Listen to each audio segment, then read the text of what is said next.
అసాంఘిక కార్యకలాపాలు, గంజాయి, మద్యం వంటి అక్రమ వ్యాపారం, రవాణాలపై ఉక్కుపాదం మోపనున్నట్లు అల్లూరి సీతారామరాజు జిల్లా Chintur police sub division Edapaka circle నూతన సిఐ కన్నప్పరాజు స్పష్టం చేశారు.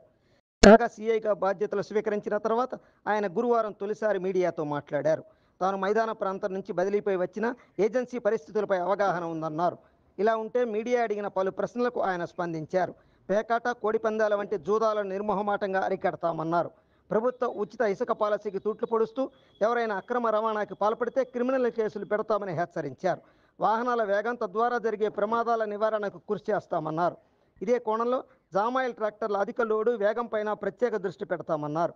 ఏజెన్సీ ప్రాంతం అందున మావోయిస్టు ప్రభావిత ప్రాంతం అయినందున ఉన్నతాధికారుల ఆదేశాల మేరకు సరిహద్దు తెలంగాణ రాష్ట్ర పోలీసుతో కలిసి సమన్వయంతో పనిచేస్తామన్నారు. నకిలీ మావోల హల్చల్ నడుస్తుందన్న ప్రశ్నకి ఆ దిశగా నిఘాతో పాటు చర్యలుంటాయన్నారు. అలాగే ఫ్రెండ్లీ పోలీసింగ్ ప్రభుత్వ విధానమని, అది కొనసాగుతూనే ఉంటుందని నూతన సిఐ కన్నప్పరాజు పేర్కొన్నారు. మీడియా అడిగిన పలు ప్రశ్నలకు సిఐ సూటిగా ఏ విధంగా సమాధానాలు ఇచ్చారో ఆయన మాటల్లోనే వినండి. నమస్కారం సార్. ఎడపాక నూతన సర్కిల్ ఇన్స్పెక్టర్గా బాధ్యతలు స్వీకరించారు. ఇక్కడ లా అండ్ ఆర్డర్ అయితేనేమి, ఇల్లీగల్ యాక్టివిటీస్ అయితేనేమి, ఇల్లీగల్ ట్రాన్స్పోర్ట్ అయితేనేమి, that plain and agency area difficulties ఉంటాయి. వాటి మీద మీ యొక్క ప్రజలకు ఏం చెప్పదలుచుకున్నారు? థ్యాంక్ యూ అండి. ముందుగా మీ పాత్రికేయులకి అందరికీ ఇక్కడ ఏంటంటే మీ అందరికీ తెలిసిన విషయాలే. ఇది కొంచెం ఏజెన్సీ ఏరియా కాబట్టి చట్ట వ్యతిరేక కార్యక్రమాలకి ఛాన్స్ ఉందన్న అవకాశాన్ని కొంతమంది దాన్ని వినియోగించుకుంటున్నారు. అలాంటి వాటికి అవకాశం కూడా లేకుండా మేము వర్క్ చేస్తాం. అదేవిధంగా గవర్నమెంట్ పాలసీ ఏదైతే ఈ గంజాయి వ్యతిరేకంగా గవర్నమెంట్ డెసిషన్స్ కానీ పాలసీస్ కానీ చేస్తున్నాయి, దానికి అనుగుణంగా మేము, మా సిబ్బంది, సర్కిల్ సిబ్బంది, అలాగే మా ఏఎస్ఆర్ జిల్లా తరఫున అందరూ కూడా ఎప్పటికప్పుడు వెహికల్ చెకింగ్ చేయడం కానీ వాటిని సీజ్ చేయడం అంతా చూస్తూనే ఉన్నారు. నెంబర్ ఆఫ్ కేసెస్ రిజిస్టర్ చేయడం, ఆ కేసు రిజిస్టర్ చేసింది అక్కడే కాకుండా ఫార్వర్డ్ లింక్, బ్యాక్వర్డ్ లింక్ కూడా ఎంతో కష్టపడి మా వాళ్ళు సోర్సెస్ తీసుకుని దాన్ని చేస్తున్నారు. అదేవిధంగా కొత్తగా వచ్చిన మేము కూడా దానికి తగ్గట్టుగానే పనిచేస్తాం. సార్ ఇన్స్ట్రక్షన్ ప్రకారం దాన్ని మేము అచీవ్ చేయడానికి సాయశక్తిలో ట్రై చేస్తాం. ఇంకా మా బోర్డరింగ్ పోలీస్ స్టేషన్స్ మీరు అన్నట్టు టౌను, ఇది రూరల్ కొంచెం సపరేట్గా ఉన్నప్పటికీ కానీ రెండు టౌన్ అనుకొని ఉంటాయి కాబట్టి ఇక్కడి నుంచి వాళ్ళతో మేము షేరింగ్ ఇన్ఫర్మేషన్ కానీ వాళ్ళతో మేము నాట్ ఓన్లీ భద్రాచలం, ఈ పక్కన ఉన్నటువంటి ఇటు చర్ల వైపు కానీ అంతా మేము కలిసికట్టుగా అందరం పోలీసే మేమంతా అందరం ఇన్ఫర్మేషన్ సోర్సెస్ ప్రకారం షేరింగ్ చేసుకుంటూ అందరం కలిసికట్టుగా పనిచేస్తాం. ఇక్కడ ఉన్న ప్రజలకు అందరికీ మేము ఎప్పుడు అందుబాటులో ఉంటాం, మా పనులు మేము చేస్తాం. సార్, అట్లాగే పేకాటను, కోడి పందాలను జోరుగా సాగుతున్నాయని ఆరోపణలు ఉన్నాయి, వాటి మీద మీరేం చెప్తారు? మీకు అందరికీ తెలిసిందే, మన ఎస్పీ గారికి ఇక్కడ మంచి ఇన్ఫర్మేషన్ ఉంది. ఆ ఇన్ఫర్మేషన్ ప్రకారం అటువంటి జరగడానికి అవకాశం లేదు. మేము కూడా ఆ ఇన్ఫర్మేషన్ ద్వారా కానీ వాళ్ళకి ఎటువంటి అవకాశం జరగకుండా మా కొత్త టీమ్స్ ఫామ్ చేయడం, రెగ్యులర్గా వాటి మీద రైడ్లు చేయించడం అంటూ జరుగుతుంది. ఇక ఖచ్చితంగా అలాంటి వాళ్ళు ఎవరైతే ఉన్నారో వారు నాకు తెలిసి ఇప్పటికే సార్ వచ్చారన్న విషయం మీదే ఆగిపోయింది అవి. అయినప్పటికీ ఇంకా ఏమైనా ఉన్నా కానీ మేము తప్పకుండా రైడ్ చేస్తాం. వాటికి ఎటువంటి ఆస్కారం లేకుండా చేస్తాం.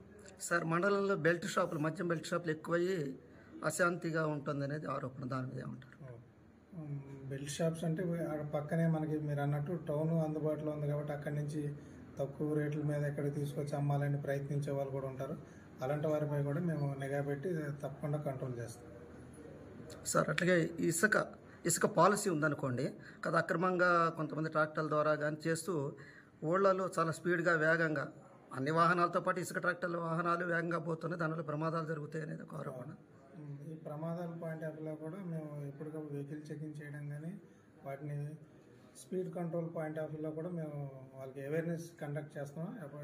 ఎవ్రీడే మాకు రోడ్ల మీద వెహికల్ చెకింగ్ చేసేటప్పుడు వాళ్ళకి అవేర్నెస్ చేస్తూనే ఉన్నాం. దాంతోపాటు ఇసుక పాయింట్ ఆఫ్ వ్యూలో తీసుకుంటే ప్రజెంట్ మనకు ఫ్లడ్ ఉంది, రీచ్ నుంచి అయితే ఏం అవకాశం లేదు. కానీ ఏదైతే స్టోరేజ్ పాయింట్ ఉందో ఆ స్టోరేజ్ పాయింట్ దగ్గర అయితే మేము కంపల్సరీ నైట్ టైం కూడా మా వాళ్ళని పెట్రోలింగ్ చేస్తున్నాం. వచ్చిన కాడి నుంచి పెట్రోలింగ్ చేస్తున్నాం.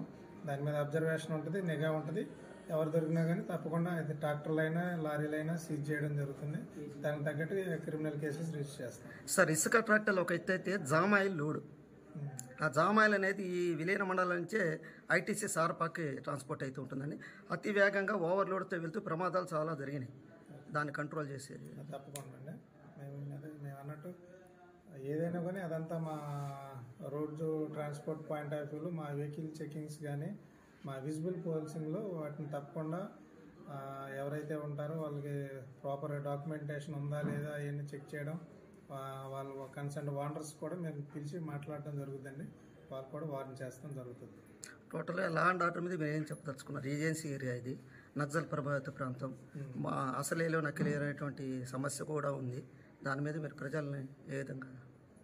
అంటే దీంట్లో ఎక్కువ మాకు సహకారం కావాల్సింది ప్రజల నుంచే. ఎందుకంటే వాళ్ళు ప్రజల్లో ఒక మనుషులే కాబట్టి ఆ ప్రజల సహకారంతో, ప్రజల యొక్క సోర్సెస్తో దాని మీద తప్పకుండా మేము ఇన్ఫర్మేషన్ సోర్స్తో మేము దానిపై యాక్ట్ చేస్తాం, చర్యలు తీసుకుంటాం, దానిపైన ప్రత్యేకమైన దృష్టి పెడతాం. సార్, అట్లాగే శాంతి భద్రతల సమస్య కాకుండా ఫ్రెండ్లీ పోలీసింగ్ అనేది ప్రభుత్వం ప్రవేశపెట్టింది. దాన్ని మీరు ఏ విధంగా పాటించాలి? తప్పకుండా. ఇప్పుడు సీఎం గారు కూడా visible policing and invisible policing అనే కాన్సెప్ట్తో ఇప్పుడు ప్రజెంట్ రన్ అవుతుంది. ఫ్రెండ్లీ పోలీసింగ్ అనేది ఎక్కడికి పోదు. అలాగే యూనిఫామ్ ఉన్నా లేకపోయినా పోలీస్ వ్యవస్థ నడిచేటట్టు, ఫ్రెండ్లీ పోలీసింగ్ నడిచేటట్టు దానిపై పై అధికారి యొక్క ఇన్స్ట్రక్షన్స్ ప్రకారం తప్పకుండా క్యారీ అవుట్ చేస్తాం. Okay, thank you. Thank you. E24 వెలది న్యూస్ ఛానల్ అందరూ చూడండి, లైక్ చేయండి, షేర్ చేయండి, సబ్స్క్రైబ్ చేయడం మర్చిపోకండి.